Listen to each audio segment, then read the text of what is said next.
Okay, good morning, church! Yan, exact 9 o'clock. Start na po tayo ating opening ating worship service. Puri na po noon at tayo nakapunta sa ating morning worship. Tayo po tumayo. Tayo po umawit sa Panginoon. Didas, Brother Vince. Amen. Magandang umaga po sa ating lahat. Ulitin po natin, Blessed Assurance, page 114. Sa ating hymnals. All the first sons are ready, sing. Blessed assurance, Jesus is mine. Oh, what a foretaste of glory divine. Heir of salvation, purchase of God. Born of His Spirit, washed in His blood. This is my story, this is my song. Praising my Savior all the day long. This is my story, this is my song. Praising my Savior all the day long. Listen now. Perfect submission, perfect delight. Visions of rapture now burst on my side. Angels descending, bring from above. Echoes of mercy, whispers of love. Louder now. This is my story, this is my song. Praising my Savior all the day long. This is my story, this is my song. Praising my Savior all the day long. Last verse now. Perfect submission, all is at rest. I in my Savior am happy and blessed. Watching and waiting, looking above. In His goodness, lost in His love. Comes now. This is my story, this is my song. Praising my Savior all the day long. This is my story, this is my song. Praising my Savior all the day long. starting po, tawagin natin si Brother Arjun sa ating opening prayer.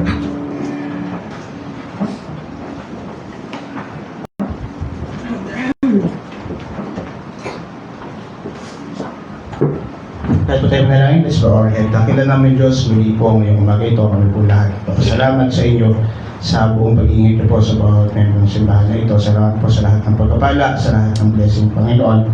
And we pray, ulinisin niyo po kami ngayong umaga ito sa pakikinig namin ng mga salita po niyo. Ihanda niyo po puso, isipan, will na bawat isa sa amin, Panginoon, na makinig, tanggapin, Panginoon, ang mga mensahe po ninyo ngayong umaga ito. Patawad po sa mga pagkukulang po namin. Kayo po lahat mauna sa segment, sa awitan, Panginoon, sa offering, sa preaching, lahat po kayo mauna, kayo po may taas namin, Panginoon. Salamat po muli sa lahat ng kabutihan po ninyo sa mga buhay namin. We also pray sa mga kapatiran namin na hindi namin nakasama ngayong umaga ito, Panginoon, biit sa Provenza or whatever reasons, Panginoon, kayo po patuloy na humawak sa mga puso nila. Salamat po muli sa umaga ito. In Jesus' name we pray. Amen. Amen. Tayo po po, another song, and after this, ang ating church choir.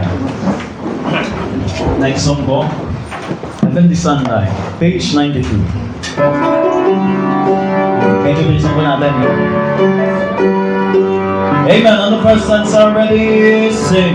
Walking in sunlight, all of my journey, over the mountains, through the deep vein. Jesus has said, I'll never forsake thee, promise divine that never can fade. Heavenly sunlight, flooding my soul with glory divine. Hallelujah, I am rejoicing, singing His praises. Jesus is mine now. Shadows surround me, shadows above me, never conceal my Savior and guide. He is the light, in Him is no darkness. Ever I'm walking close to His side. Now, heavenly sunlight,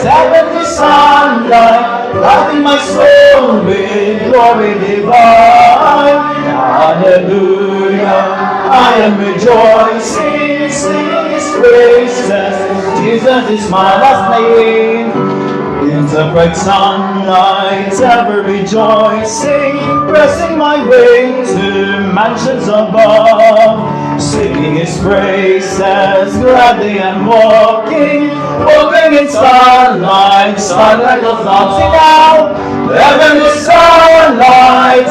sunlight, lighting my soul with glory divine. Hallelujah, I am rejoicing, singing His praises. Jesus is mine. Amen.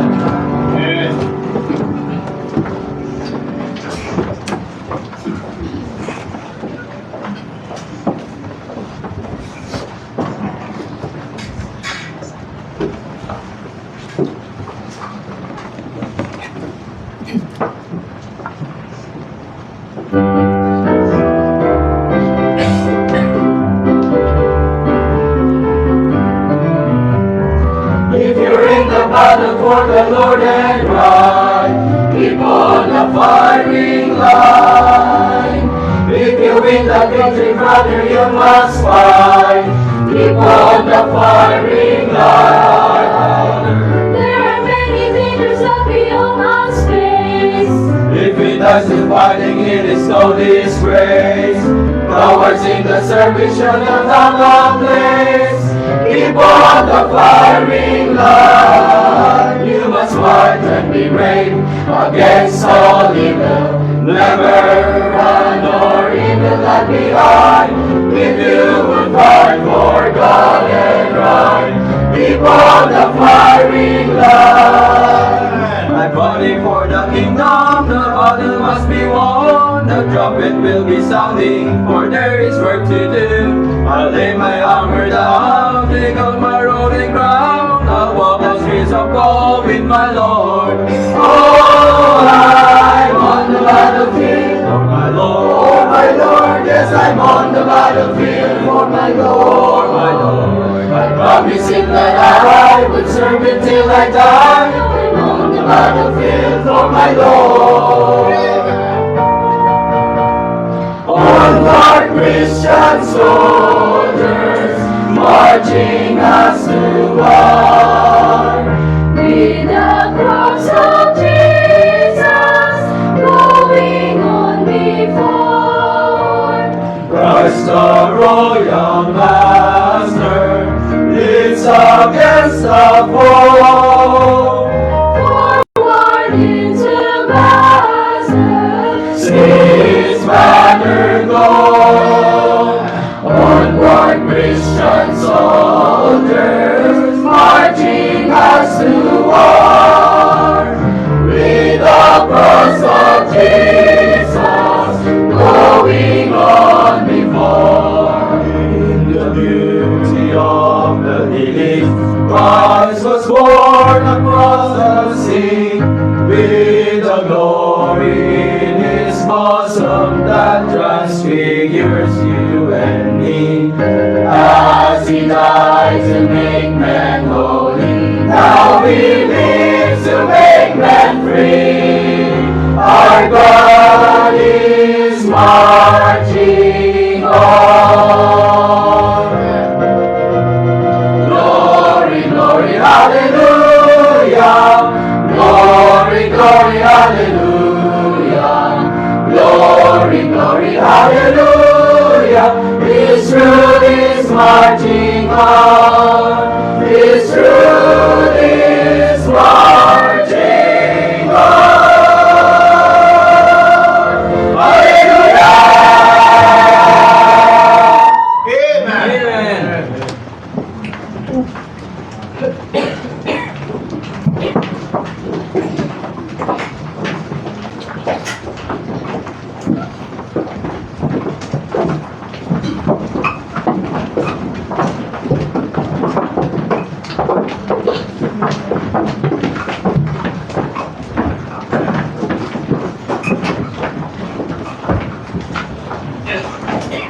Maraming salamat sa ating church choir. Ngayon naman po, mag-focus na po tayo at ihanda ating mga pagsiksipan sa bibiging mensahe ng Pastor na Pastor. Morning po mga kapatid. Salamat sa Diyos na katakutan po tayo for this Sunday. At siya po yung ating masamba. Bilang mga anak ng Diyos as a church. I would like to ask everyone sa book of 1 Corinthians chapter 15.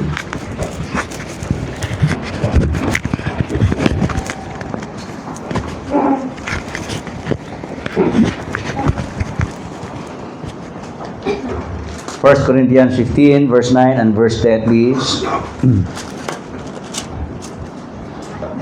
chapter 15, from verse 9 and verse 10. Wala tayong mga bagong bisita, dumarating.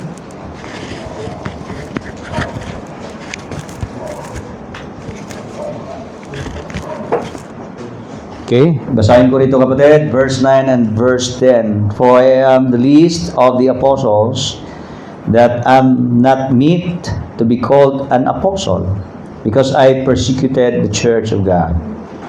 But by the grace of God, I am what I am. Yung I am what I am, yun po yung dapat gustong mangyari ng Diyos ay nangyari. That's what it means. Yung gusto ng Diyos na dapat mangyari sa buhay niya, nangyari na. God's purpose that must happen to the life of Paul had already happened. That's why Paul, by His grace, I am what I am. And His grace which was bestowed upon me was not in vain. Ang paghirap ng Diyos sa cross, sakripisyo, yung iniwan niyang langit at mamatay para sa kasalanan ni Pablo, hindi naging sayang ang lahat ng effort ng Diyos. Hindi naging sayang ang sakripisyo ng Diyos sa Kanya. Sabi niya, but I labored more abundantly than they all. Yet not I, but the grace of God which was with me. For this morning, kapatid, we will be talking about Paul's testimony about God's grace. Paul's testimony of God's grace. Alam niyo po, mahalaga po yung ang biyaya ng Diyos magpatunay mismo ikaw. It's not just about words, about the life you have today. ang buhay mo, buhay ko, dapat makita natin na ito ay pabor ng Diyos. Dapat pagtingnan ka ng tao, makita ng tao, kapatid, kung ang buhay mo ay galaw ng kamay ng Diyos ng biyaya. Yun po si Paul, kapatid. Kung titigan mo si Paul at tingnan ang buhay niya, kapatid, lahat ng mayroon siya at naging ano siya, kapatid, it's all by the grace of God. And this is a challenge for us this morning, na sa ating buhay din, pag titingnan man tayo, kapatid, wala tayong ibang i-show up na showcase sa buhay natin. It's about the grace of God. It's about the hand of God that touch in our lives. This is about our testimony. Kasi ngayon, kapatid, maraming nagkiklaim about God that they say, but their lives does not speak about God. Paul, he said, it's about the grace of God. It's about the testimony of Paul. Let us pray first. Lord, salamat po for this morning. Bless your people. And I pray that this simple message of yours, Lord, in these two particular verses, will really give us a reminder about who we are by your grace and what your grace may bring forth when it bestowed upon us.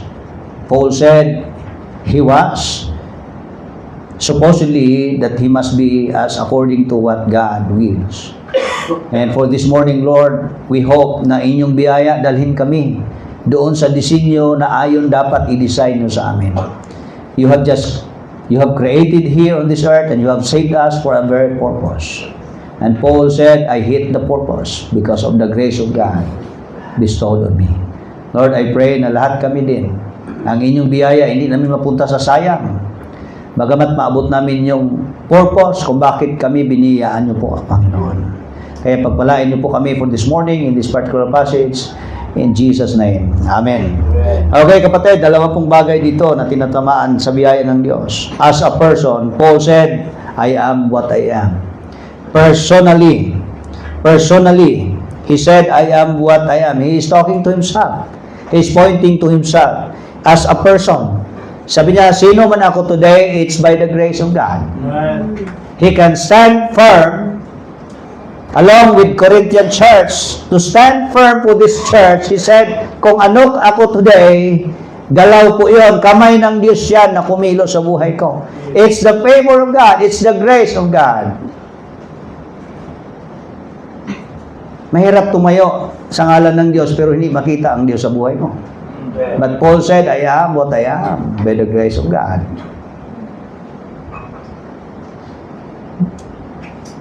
How was the testimony of Paul? As a person, the grace of God gives, number one, a change to self. A change to self. Kung ang biyaya ng Diyos, kapatid, dumating sa buhay mo, dapat may pagbabago yon. Hindi pwedeng may biyaya kasi walang nagbago sa buhay mo.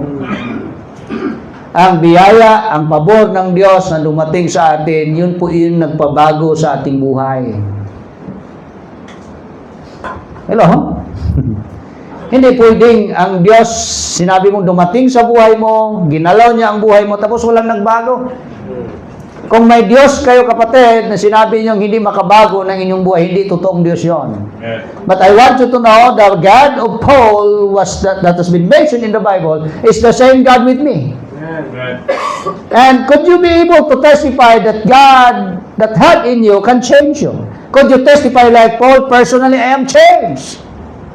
He said in verse 9, I am the least of the apostles. In the sense, I am not meet to be called, I am not qualified to be called an apostle. In the sense, he persecuted the church of God. It's not a small deal when you are a persecutor of the church. It's a big deal. Imagine mo, mga pastor, papatayin mo. Imagine mo, paglabas mamaya, may isang lasinggero nga lang dyan magwala sa gate pag magsimba ka, magsulwining ka, para sa'yo, heinous crime na yun eh. How much more Paul? Talagang mainit ang ulo niya sa mga Kristiyanong nagsisimba, nagpipitful kay Jesus Christ. Mainit po siya. Talagang patay man o buhay, kapatid, he will be bound them to Jerusalem. Ganun po ang buhay ni Pablo. Mainit siya, kapatid, para sugpuin, awayin, hadlangan ang gawain ng Panginoong Hesus. Ganun siya very opposite. Kalaban siya ng Diyos. Nung hindi siya saved, nung wala pa siya ng biyaya ng Diyos, kalaban siya ng Diyos. Because he was not changed. Pero nung may biyaya sa ng Diyos, he was now an apostle. He was now a messenger. He is now bearing the name of Jesus Christ to the Gentiles. He is now a follower of Jesus. What made that thing happen to him? It was the grace, the favor of God. When he met Jesus Christ as our very favor from God the Father, he was changed. He was changed. But by the grace of God, I am what I am. He was no longer a persecutor, but a preacher of the Word. He was no longer a murderer, but a missionary of the Word of God. Now, ang challenge ko sa inyo this morning, kapatid, si Jesus Christ na biyaya dumating sa atin, binigay ng Ama sa atin. Dumating na ba sa iyo? What happened to your life? Sabi niyo, naka-encounter kayo sa Panginoon. Nakasalubong kayo sa Diyos. Could you stand and be firm and tell your neighborhood, tell your seatmates that I was changed by the grace of God? Could you tell that? Kung hindi nyo mapatunayan yan, kapatid, wala pang biyayang dumating sa inyo. You are just the same like before. But Paul said, I was changed. I am what I am. Personally, he was changed. I got changed by the grace of God. If any man be in Christ, in 2 Corinthians 5:7, that's very common verse. But that's very uncommon to be seen in the church. That's a very common verse, but that is very uncommon to be seen in the church. There are those who claim that they have Christ, but they never change. I think that's a wrong Christ you have received. If He cannot change you, then that's not God. Because the God I have known, whom I know, He can change. Nothing is impossible with God. He can change your life, regardless of very impossible thing to happen to you. But it is very possible with God. There's nothing impossible with God. He can change your life. But the question is, do you have really the grace, or do you have Christ in you? Book of Philippians, kapatid, chapter 1, verse 6, being confident of this very thing, He, the God of grace, hath begun a good work. How has God started to do work in you? It's a good work. Hello? When God started to work, when was the time He started to work in you? It's your salvation. Amen? It's the time that you got saved. When He started to save you by His grace, that's the work of God. And His work is good. It means it changed you. For good. Maganda ang gawa ng Diyos. Gagawin ka niyang mabuti. Baguhin niya ang buhay mo. So how does God work in you? It's a good work. It's a change of life. And don't tell me today it does not change you. Because sabi ng Bible, He will perform it until the day of Jesus Christ. God is still working. God is still doing good in you today. Kaya ang biyaya ng Diyos na nagligtas, nagbago sa buhay mo, hanggang ngayon, He is still keep on changing you.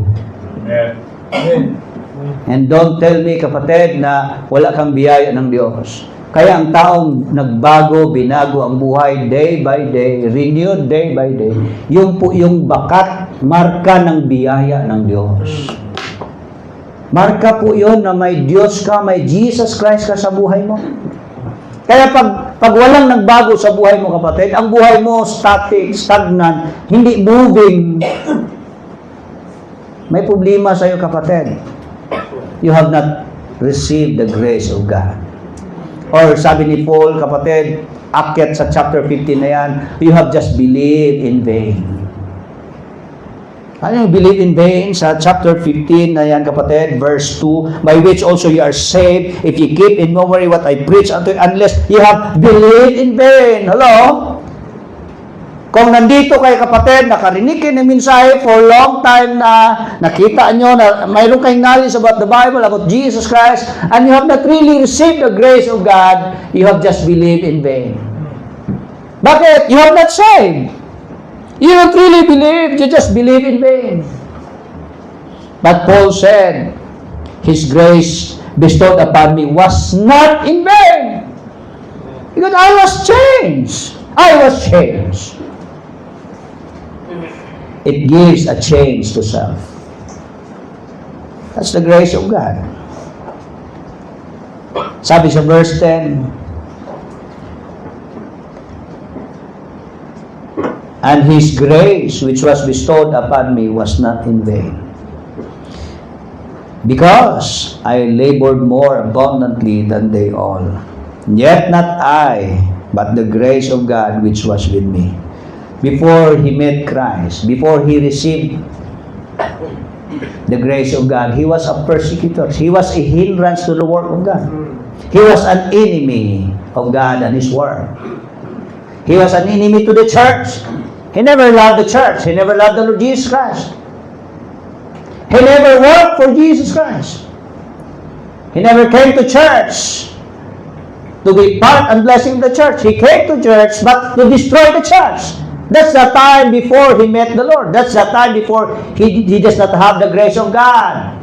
But when he met Christ, but when he received the grace of God, he said, I labored more. When you say labor, kapatid, that's the way Paul described when he served the Lord. His service to the Lord is labor. How do you serve God? Is it labor? Marami na ba kayong pinaghirapan, nahirapan sa buhay, pero for other things? How about the work of God? What is the way? How do you serve God? Is it labor? Paul said, when I serve God, it's a labor. Ibig kong sabihin, kapatid, nung na-save siya, nung natagpuan niya ang Panginoon Jesus, nung naangkin niya ang biyaya ng Diyos that bestowed upon him, sabi niya, I labored more. I served more on the Lord Jesus Christ. Long before, nung wala siyang biyaya ng Diyos, he was an enemy of God. He was a destroyer to the work of God. But when he received the grace of God, he is now a follower of Jesus Christ. He is now an instrument to build the church of Jesus Christ. Yeah. He is a blessing to the church. He is serving the Lord in the church. Amen. Yun yung si Paul, kapatid, nag-testify today. Sabi niya, alam niyo ba, natanggap ko ang biyaya ng Diyos sa akin. And look at myself, I was changed. And look at me here now. I am now serving the Lord in the church.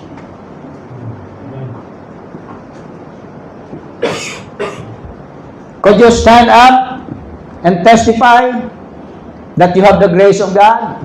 Does it change you? To yourself? Number 2, does it gives you a chance to serve?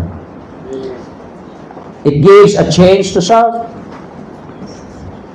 Personally, it gives a change to serve. Professionally, as a profession, it gives a change to serve. From idols, how that you turn from idols to serve the true and living God. Alam nyo, ang totoong makapag-testify ng biyaya ng Diyos talaga sa atin dito, yung nagbago ang buhay mo, tapos naglilingkod ka ng tapat sa Diyos ngayon. Huwag kayong tatayo na i-testify na ang Diyos mapuno ng pabor sa iyo. Hindi ka nagbagong buhay mo. Wala ka nga naglilingkod sa Diyos ng maayos. Ipapahiya mo ang Diyos sa buhay mo, kapatid. Pag tumayo ka na, ay, binibiyaan ako ng Diyos. I am saved by the grace of God. But your life has not changed. And you are not serving the Lord faithfully today. It's a shame on your part. You cannot testify, but Paul can testify that you had the grace of God. Do you really have the grace of God bestowed on you? Or you just believe in vain? Sabi ni Paul, I labored more. Kaya ang biyaya ng Diyos ba? Pag nakita mo pinaburan ka na ng Diyos, mag-labor more ka eh. Mag-serve ka todo sa Diyos. Alam niyo, pag sinabing biyaya ng Diyos, hindi ka karapat-dapat sa langit. Hindi ka karapat-dapat na si Jesus ibigay kapalit sa iyong buhay na impyerno. Sino ba tayo na basura at filthy rags na dapat ihagi sa impyerno? Nilikha tayo ng Diyos pero pinili pa rin natin magpakasala. But anyway, God loves us that much. Binigay niya si Jesus Christ. Yun ang pinakabiyaya ng Ama sa atin, si Jesus Christ. Ngayong natanggap mo yan, kapatid, ang biyaya yan, magdulot sa iyo yan, naganado kang maglingkod sa Diyos. Noon nga sa Old Testament, maglingkod sila todo para matanggap sa Diyos, sa Ama sa langit. Ngayon, ginawa na ni Jesus Christ lahat ng paghihirap para matanggap at tanggap ka na sa langit today.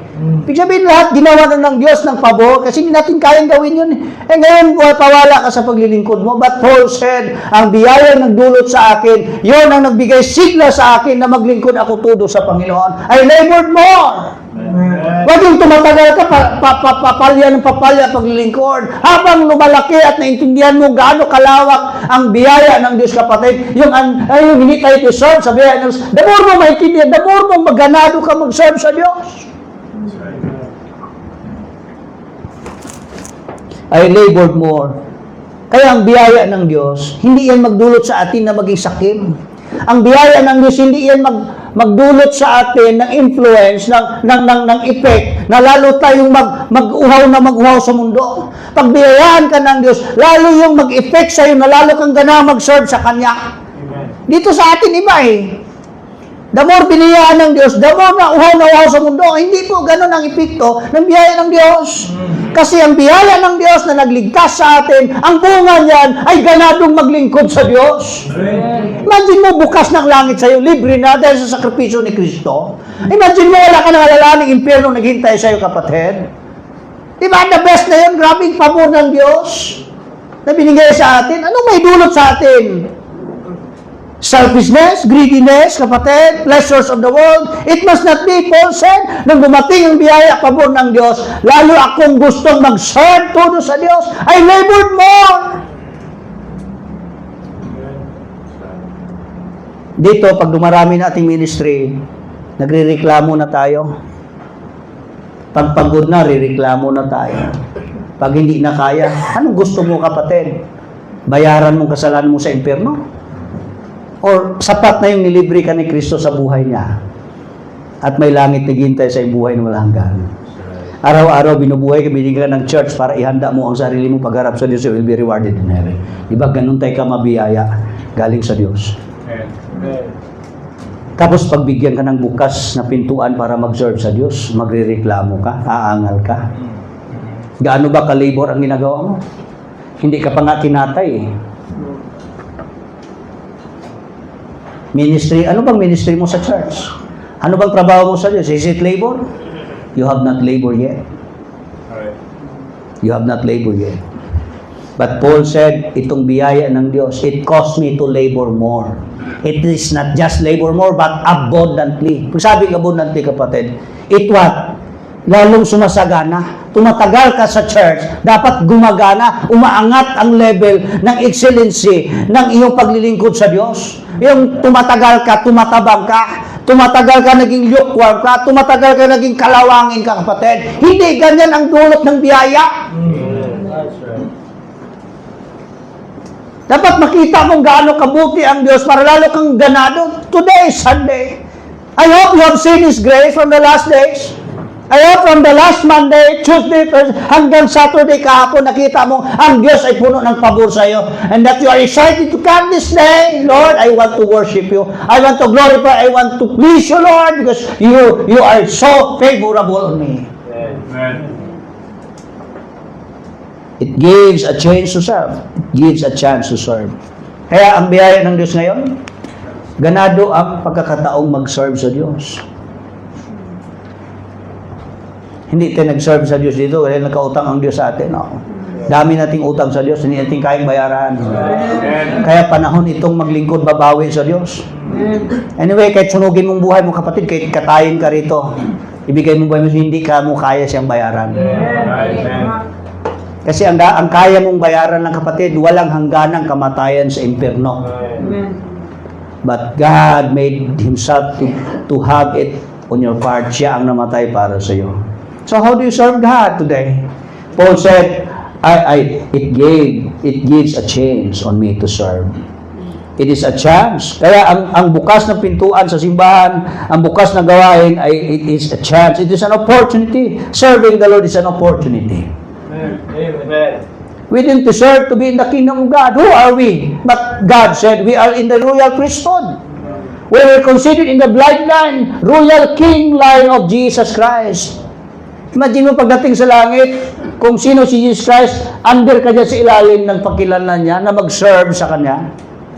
Ganun tayo kapatid, we are all sinners and we are nothing in the sight of God.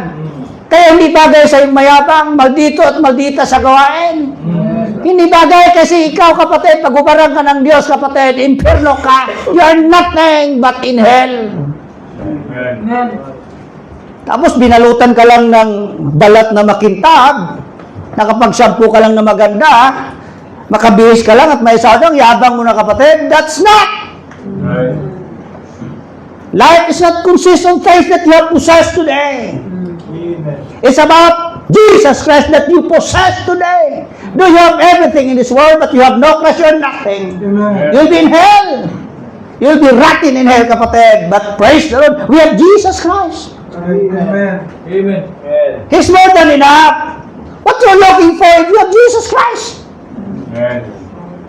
Sabi ng mga disciples, they turned their back from following Jesus, but Peter said, Lord, saan ba ako pupunta? That was the words of eternal life. You are our salvation. I can raise my life again, back to life, for eternal life, because I have you as my grace. You see, kapatid, it gives a chance to serve. That's why Paul said to Timothy in 1 Timothy chapter 1, verse 12, sabi niya, I thank Christ Jesus our Lord. Sabi niya, Timothy, halika nga. Alam mo ba, laking pasalamat ko sa Diyos. Binigyan niya ako ng kakayahan. Binilang niya ako na tapat, qualified, at nilagay niya ako sa ministry, sa gawain ng Diyos, sa pagsuserve sa Diyos. I thank the Lord on it. To come to church is what? But it must have a heart of thankfulness. Hindi burden ang pagpunta ng church. Hindi problema, hindi kabigatan. Pagkakataon nitong magpasalamat sa Diyos. Amen. Kaya ang pagsamba natin, papasalamat ito. Hindi ito paniningil sa Diyos. Wala kang singilin sa Diyos. Ang Diyos ang may singilin sa iyo, kapatid. Putting me into the ministry, to be in the church, to be in the ministry, to be a pianist, to be a choir member, to come to church and offer the Lord for His work, to have soul winning, to give tracts, to have Bible study, and anything in the work of God in the church is a privilege. Amen. It is a privilege. It is a way to be thankful to God. Kaya ang buhay na nagbago, ang buhay na nagserbisyo sa gawain ng Diyos, is a testimony about God's grace. Ephesians 2:10, we are His workmanship. We are the product of the work of the hands of God in the cross of Calvary. He created us in Christ Jesus unto good works, unto service. Good works are service, which God before ordained that we should walk in them. It gives a change to serve. How was your life today?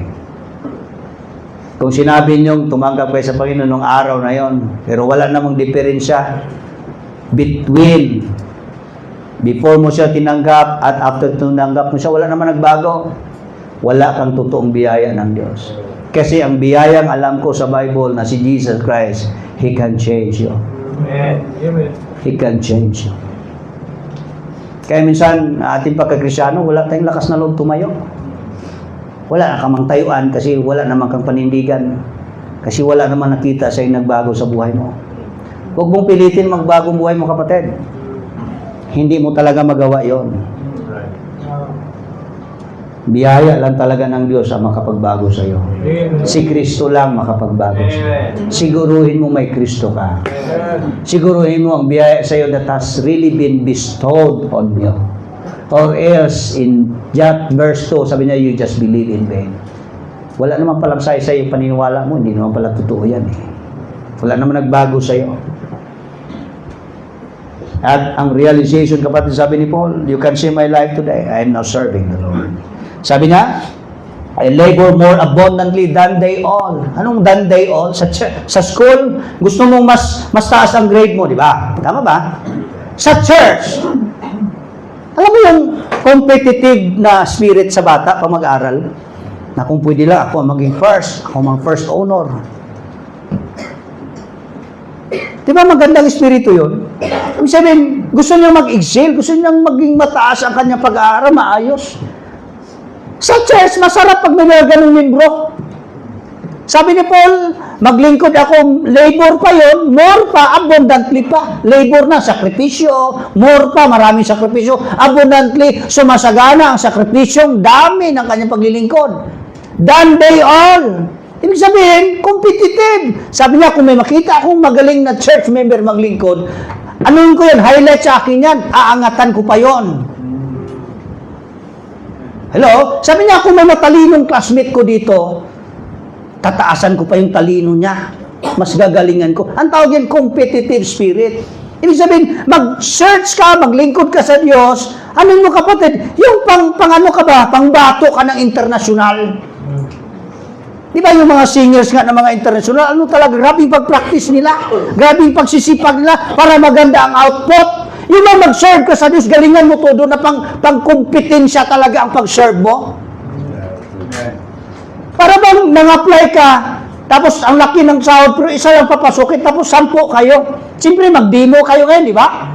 Pakita ang gilas, galingan mo para ikaw makuha. Yung sa church, kapatid, dapat tayo kanya-kanya tayong gagandarapan na tayo ang makuha lang naman natin ang lingon ng Diyos, yung atensyon, na makitaan ka talagang maauki ka maglingkod. O yung pumunta ka ng Panginoon at magpagamit ka, tapos pabayaan mo lang. Hindi kulang ang biyaya sa'yo, kapatid. Bigay ka ng utak, pag-aaral, buhay, lakas, and everything. You have been saved. You have the Holy Spirit in you. You have the church, you have your pastor, you have your fellow members in the church, you have your Bible, kapatid, but you are not serving your best to God. Hindi nagkulang ang Diyos sa'yo, kapatid. Hindi ka lang talaga professional mag-serve. But Paul said, I labored more abundantly than they all. But he said, after all, narating ko to, sabi ni Paul, but yet not I, by the grace of God. Alam niyo kung bakit nung nagpagamit kayo sa Diyos todo, tapos huminto na kayo? Isa sa dahilan, nung umabot na yung level nyo, nag-serve kayo sa Diyos, oh Lord, tama na to, ayaw ko na. Ba't nyo sinabi yun, kapatid? Huminto na kayo? Yung nasimulan yung mabuting paglilingkod sa Diyos, peak na yon. Pero bakit kayo huminto? Kasi sabi nyo, pagod na ako, Panginoon. Ubos na ako, wala na ako. Kasi kapatid, tinitingnan mo ang kakayahan mo.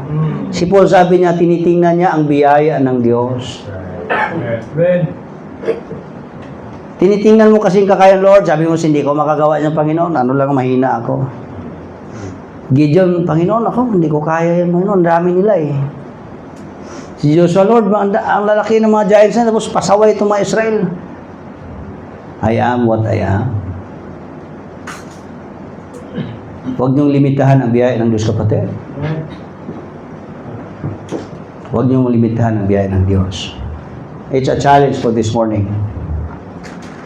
Can you testify? Can you stand and firm, be firm to stand in your place and tell others, I have the grace of God. His great grace that bestowed on me was not in vain. Hindi sayang ang biyaya ng Diyos sa akin. I could stand up and be firm to you all. I could testify to you all that the grace of God changed my life. Give me a chance to serve. Does your life change? By the grace of God. Are you now serving the Lord? More, labor abundantly than they all. Do you have that life? And like Paul, you can be able to stand up and be firm and testify, I have the grace of God to tell you. Amen. I have the grace of God to tell you. Let's bow our heads and close our eyes. Lord, thank you for this morning of your word. Bless your people. In Jesus' name, amen.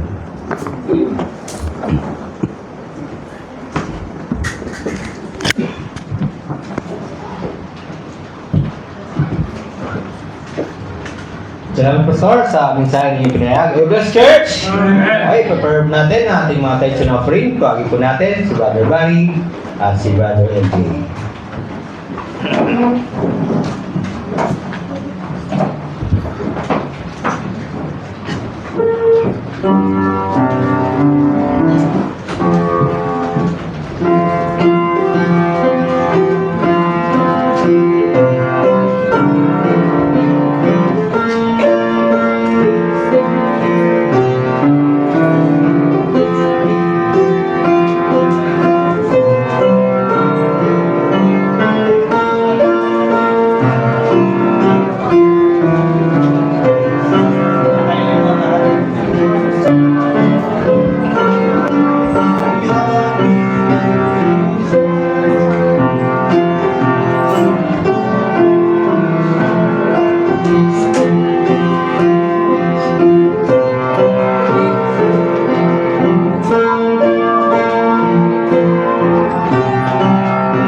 natin ang ating mga attention offering. Tayo po'y manalangin. Kapila Diyos, maraming salamat po muli sa another day. Maraming salamat po sa another opportunity na kami po ay makapag-serve po sa inyo. At maraming salamat din po sa mensahe namin pakinggan sa buong umaga nito. Sana po yung play po namin ang aming narinig na mensahe sa aming araw na po ngayon. Tulungan niyo po kami na mapalakas pa ang aming spiritual life. Ganun din po ang aming trust po sa inyo, Lord. Bless niyo po ito ang aming offering. At ayusin niyo po ang aming puso sa aming pagbibigay. At sana po kayo lang po maintas at kayo lang po ang aming puriyan. In Jesus' name we pray. Amen. Tayo po mo po. Pakinggan po natin ating kids choir.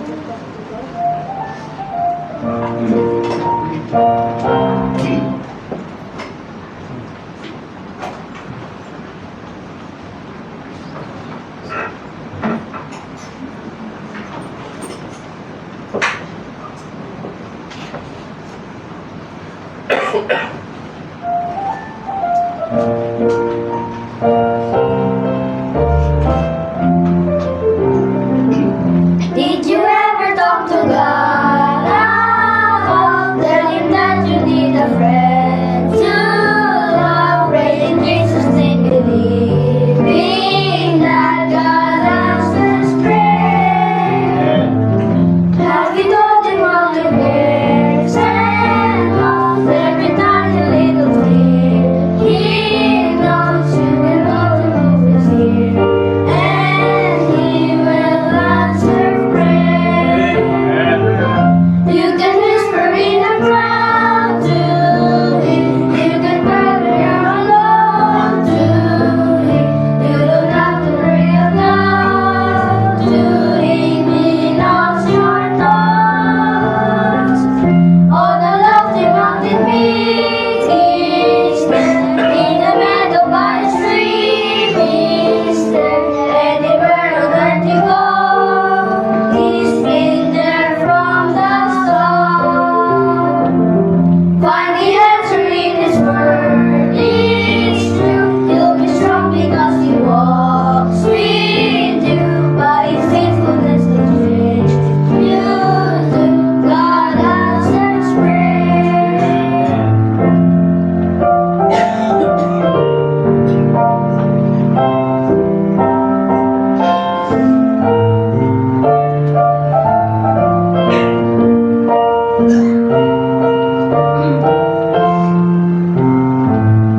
You can whisper in the crowd to him. You can cry when you're alone to him. You don't have to pray out loud to him. He knows your thoughts. On a lofty mountain peak, he's there. In the meadow by a stream, he's there. Anywhere on earth you go, he's been there from the start. Find the answer in his word, it's true. You'll be strong because he walks with you. By his faithfulness he changes you do. God answers prayer.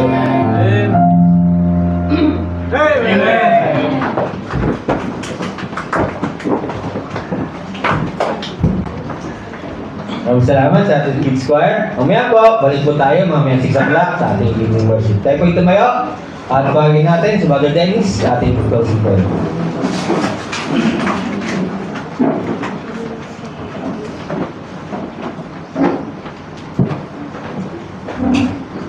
Tayo yung manalangin. Ang mga mensahe dakilang Diyos na makapangyarihan sa Panginoon. Maraming salamat Panginoon sa mga mensahe namin narinig sa umagang ito. Lord, hinihiling po namin sa inyo. Tulungan niyo po Panginoon ang aming mga puso sa paglilingkod Panginoon. Na maging tapat po sa inyo Panginoon. At may sa buhay ang mga mensahe ang aming narinig ngayon. Lord, pinag-pray po namin sa lapat sa kanilang paghiwalay. Ingatan niyo po ang bawat isa sa amin. Lord po sa aming pagbalik dito ngayong hapon. Lord, ito po dalangin namin sa iyo. In Jesus' name we pray. Amen. Thank you, mag-usap. Pagkita mo eh. God bless po.